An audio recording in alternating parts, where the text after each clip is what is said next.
क्या हम ये मान लें कि आप हिंदुओं के नेता हैं? मैं वो पाखंड नहीं कर सकता कि घर के अंदर हनुमान चालीसा का वाचन करूं और बाहर जाकर टोपी लगा करके। योगी जी, 1 साल आपका शासन हुआ है, 1200 एनकाउंटर, 40 लोगों को पुलिस ने गोली से मार दिया, 40 से ज्यादा हो गई। Press the bell icon on the YouTube app and never miss another update. अब योगी जी, इतना डरे हुए लोग कह रहे हैं कि कभी भी पुलिस आ जाएगी और फिल्मी अंदाज में अपराधी को पहले पकड़ लेगी, फिर उसको कहेगी तुम दौड़ो, जब वो दौड़ेगा तो गोली मार देगी। ऐसी देखिए कोई भी घटना उत्तर प्रदेश के अंदर नहीं घटित हुई है। उत्तर प्रदेश जैसे राज्य को नियंत्रित करने के लिए, जिसमें जंगल राज रहा हो, उस प्रदेश में विकास करना है तो कानून का राज आवश्यक है। और कानून के राज के लिए आवश्यक है कि हम प्रदेश के अंदर प्रत्येक नागरिक को सुरक्षा की गारंटी दें। किसी भी निर्दोष व्यक्ति पर कोई अत्याचार नहीं हो सकता है, इसकी हम गारंटी दे सकते हैं। लेकिन हां, अगर कोई पुलिस पर गोली चलाएगा तो हम उसकी कोई गारंटी नहीं दे सकते। योगी जी, 1 साल आपका शासन हुआ है, 1200 एनकाउंटर, 40 लोगों को पुलिस ने गोली से मार दिया, 40 से ज्यादा हो गई। नमस्कार सर, मेरा सवाल है आपसे। आपने होली मनाई, आपने दिवाली भी मनाई, पर आपसे जब पूछा गया कि क्या आप ईद भी मनाएंगे तो आपने मना कर दिया। क्या हम ये मान लें कि आप हिंदुओं के नेता हैं? देखिए, मैं मुख्यमंत्री तो पूरे प्रदेश का हूं, 22 करोड़ जनता का मुख्यमंत्री हूं, लेकिन मेरी व्यक्तिगत आस्था भी है। और व्यक्तिगत आस्था ये, मैं वो पाखंड नहीं कर सकता कि घर के अंदर हनुमान चालीसा का वाचन करूं और बाहर जाकर टोपी लगा करके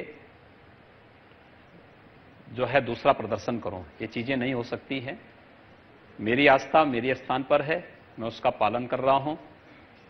और मुझे हिंदू होने पर गर्व की अनुभूति भी होती है कि दुनिया की सबसे प्राचीन समृद्ध परंपरा में जन्म लेने का सौभाग्य मुझे प्राप्त हुआ है। और उसमें भी एक सन्यासी के रूप में, एक योगी के रूप में देश के सबसे प्राचीन पंथ और संप्रदाय में दीक्षा लेने का सौभाग्य भी मुझे प्राप्त हुआ है। लेकिन हमें एक दूसरे की भावनाओं का सम्मान करना होगा। ये पाखंड करने से नहीं होगा कि हम मंदिर जाएंगे, तिलक लगा देंगे, मस्जिद जाएंगे, टोपी रख देंगे, फिर जाके कहीं और जाएंगे, वहां कुछ और कर देंगे। ये नहीं होगा। हमारी आस्था हमारी जगह है, लेकिन सुरक्षा सबको देंगे और पर्व और त्योहार मनाने की पूरी स्वतंत्रता भी सबको, अगर शांतिपूर्ण ढंग से मनाता है, सबको हमें स्वतंत्रता देंगे। ये बताइए, एक भगवाधारी सन्यासी योगी मुख्यमंत्री है, क्या उत्तर प्रदेश के मुसलमानों को डरने की जरूरत है? कोई डरने की आवश्यकता नहीं। आज तो मुसलमान पहले से ज्यादा सुरक्षित अपने आप को महसूस कर रहा है।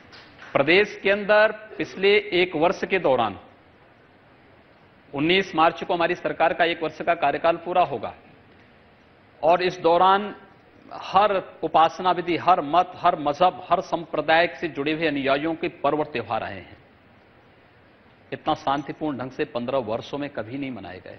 होली में ही आपने देखा होगा, होली में लोग कहते थे कि होली और जुमा एक दिन है, तो हमने कहा भी जुमा तो 52 दिन मनाया जाता है, होली एक दिन मनाई जाएगी। 2 घंटे थोड़ा आगे कर लो नमाज का समय। और मैं धन्यवाद दूंगा कि सभी मुस्लिम मौलवी और धर्मगुरुओं ने इसको स्वीकार किया। मैं धन्यवाद दूंगा कलवे जब्बार जी को, जिन्होंने पहल की। बरेली के मौलवियों ने, प्रदेश के अंदर अन्य स्थानों पर, उन्होंने कहा 12 बजे ही क्यों नमाज होगी, उन्होंने कहा 2 बजे करेंगे, किसी ने कहा 2:30 बजे करेंगे, किसी ने 3 बजे। अगर ये संवाद स्थापित हो तो सौहार्द भी स्थापित हो जाएगा। कि आपने विधानसभा में कहा मैं हिंदू हूं, अब अखिलेश जी आज सुबह पूछ रहे थे, योगी जी से पूछिएगा हम क्या हैं? हिंदू जो संबोधन है यह सांप्रदायिक नहीं हो सकता। मुझे प्रसन्नता है कि अखिलेश यादव ने भी अपने आप को हिंदू कहा है, और यह हमारी सबसे बड़ी वैचारिक विजय है। राहुल गांधी जब गुजरात के मंदिर मंदिर में जा रहे थे तो हम लोग मान लिए थे कि हमारी वैचारिक विजय के साथ अब राजनीतिक विजय और नजदीक आ चुकी है। इसीलिए मैं कहता हूं कि हिंदू एक सांस्कृतिक संबोधन है हम सबका, इस देश की सांस्कृतिक सीमाओं को प्रदर्शित करता है हिंदू संबोधन, लेकिन हिंदू शब्द को संकीर्णता के दायरे में कैद किसने किया है? जिन लोगों ने किया है, आज उनके मुंह से हिंदू शब्द सुनकर के मुझे अच्छा लगता है। देखिए, उन्होंने काफी अच्छी बात, उन्होंने कहा कि मैं कृष्ण की पूजा करता हूं, हर रोज करता हूं, मेरे घर में हनुमान जी की मूर्ति है, मेरी पत्नी व्रत रखती हैं, उपवास रखती हैं, हम पूरी तरह से भक्त हैं, लेकिन हमको बदनाम किया गया ये कहकर, तो क्या अब हम बैकवर्ड हिंदू हो गए? देखिए, हिंदू ना बैकवर्ड होता है ना फॉरवर्ड होता है।